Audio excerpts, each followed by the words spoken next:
Ma'asyiral muslimin wal muslimat rahimakumullah.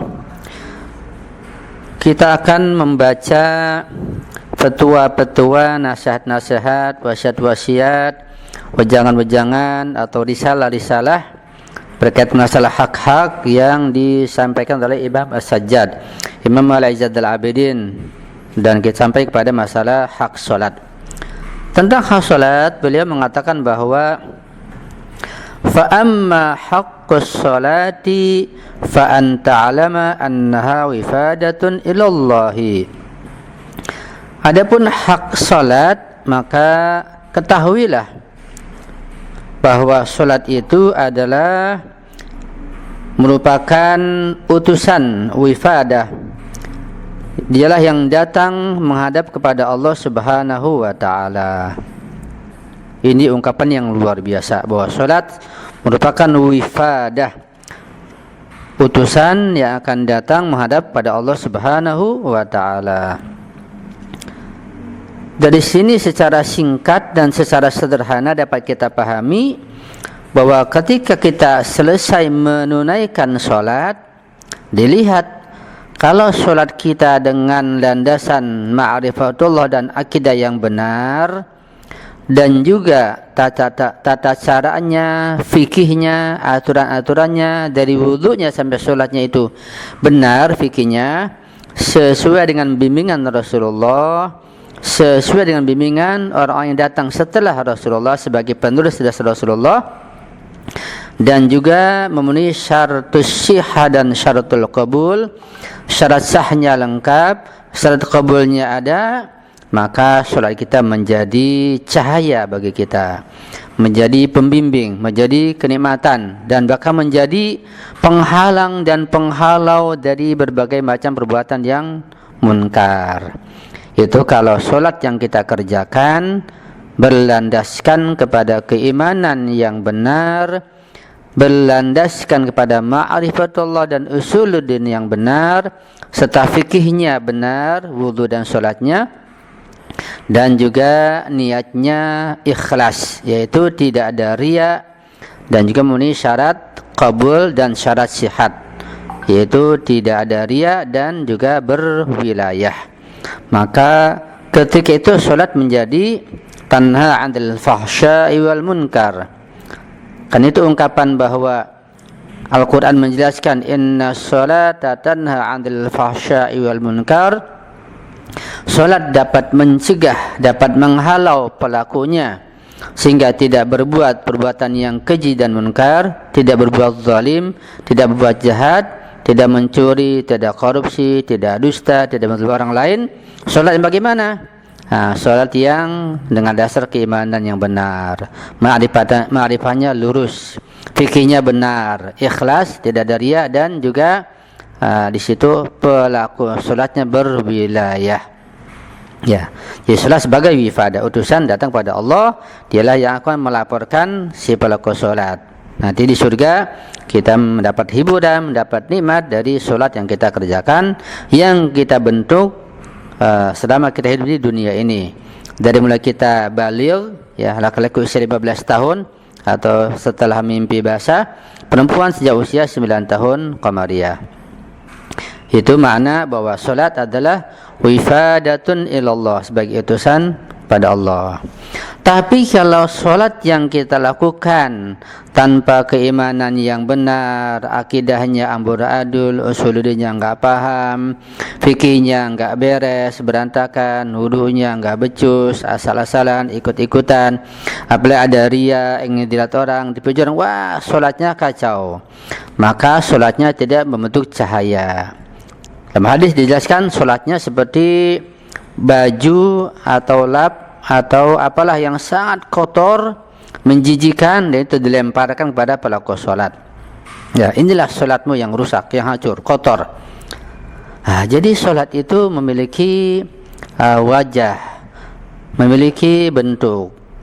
Kalau salatnya benar, maka bentuknya indah, bercahaya, dan menjadi nikmat. Tapi kalau sholatnya tidak benar, salah, fikihnya agak benar, maka sholat menjadi bencana, senjata makan tuan. Harus berhati-hati, harus betul-betul ibadah yang kita kerjakan sesuai dengan pengetahuan bimbingan Rasulullah, dengan ikhlas dan dasar keimanan, dengan dasar ma'rifatullah yang benar, sehingga sholatnya menjadi cahaya bagi kita, sehingga sholatnya tanha 'anil fahsya'i wal munkar. Ya, bab sholat yang salah, sholat yang asal-asalan, sholat yang ikut-ikutan, ya, bukan saja menjadi sinar bagi kita, bahkan sholat itu merupakan bentuk makhluk yang membawa kita kepada ke neraka. Jadi orang sholat juga jadi ke neraka juga. Orang bisa sholat karena orang ke neraka bisa karena sholat. Orang mencuri bisa karena sholat. Orang berbuat zalim bisa karena sholat. Ya, na'udzubillah min zalik. Sholat yang bagaimana? Sholat yang hancur, sholat yang rusak, sholat yang tanpa ilmu, sholat yang dengan riya, di sholat yang mengajak pada kemunkaran. Jadi sholat punya dua sisi. Sholat bisa mencegah pelakunya dari berbuat zalim dan munkar, tapi juga sholat bisa mengajak perbuatan yang keji dan munkar. Tergantung sholat bagaimana. Nah, kalau sholatnya benar akan mencegah pelakunya dari perbuatan keji, munkar dan kezaliman. Tapi sholat yang tidak benar akan malah mengajak pada perbuatan yang jahat, zalim dan kemunkaran. Na'udzubillahi min dzalik. Selalu bisa dipaham ya, masalah ini sangat penting sekali. Itu makna wifadatun ilallah subhanahu wa ta'ala. Jadi ini makna tajassumul a'mal. Amal ibadah apapun yang kita kerjakan, mau sholat, mau puasa, zakat, sedekah, apa saja bisa bertajassum, yaitu berbentuk menjadi makhluk. Ya, misalnya tasbih menjadi pohon-pohon di surga, ada buah-buahannya. Nanti ada yang berbentuk sungai, air, makanan, bidadari, macam-macam. Itu macam-macam ibadah. Sehingga ketika ibadahnya lengkap, maka nikmat surganya akan lengkap. Kemudian beliau mengatakan alaihissalam, wa annaka qa'imun baiha baina yadayillahi. Dan engkau, wahai pembaca, engkau berdiri di hadapan Allah subhanahu wa ta'ala biha, dengan sholat tersebut. Artinya ketika kita sedang melaksanakan sholat, kita menghadap Allah, kita berdiri di depan Allah bersama sholat tersebut yang sedang kita ciptakan, yang sedang kita buat. Nah, di sini penting untuk kita pahami, untuk menambah pemahaman kita insyaallah, bahwa seseorang itu ketika melaksanakan atau melakukan suatu perbuatan tergantung perbuatan apa yang dia lakukan dan tergantung sejauh mana ilmu dan kesadarannya terhadap apa yang sedang dia lakukan. Karena ketika seseorang melakukan suatu perbuatan, ya, dan dia tahu perbuatan itu bernilai tinggi dan menghasilkan hasil-hasil yang menggembirakan dan menguntungkan sangat banyak, sangat tinggi, serta di hadapan siapa dia berbuat itu, di hadapan presiden misalnya, maka pasti orang itu akan melakukan perbuatan tersebut dengan penuh ketelitian, dengan khusyuk, dengan pengetahuan yang betul, tidak ingin salah sedikit pun. Kenapa? Karena perbuatan yang sedang dia lakukan sangat penting, dia sadari, dan hasilnya keuntungan sangat berat. Dan di hadapan presiden misalnya, itu sudah pasti. Tetapi sebaliknya, ketika seseorang melakukan suatu perbuatan, dia tidak tahu nilai perbuatan tersebut, hasilnya pun enggak tahu, di hadapan siapa pengawasnya enggak tahu juga, ya pastinya dia asal-asalan, ya, karena dia enggak ngerti nilai perbuatannya. Misalnya seseorang katakan membuat sesuatu, misalnya membuat makanan misalnya.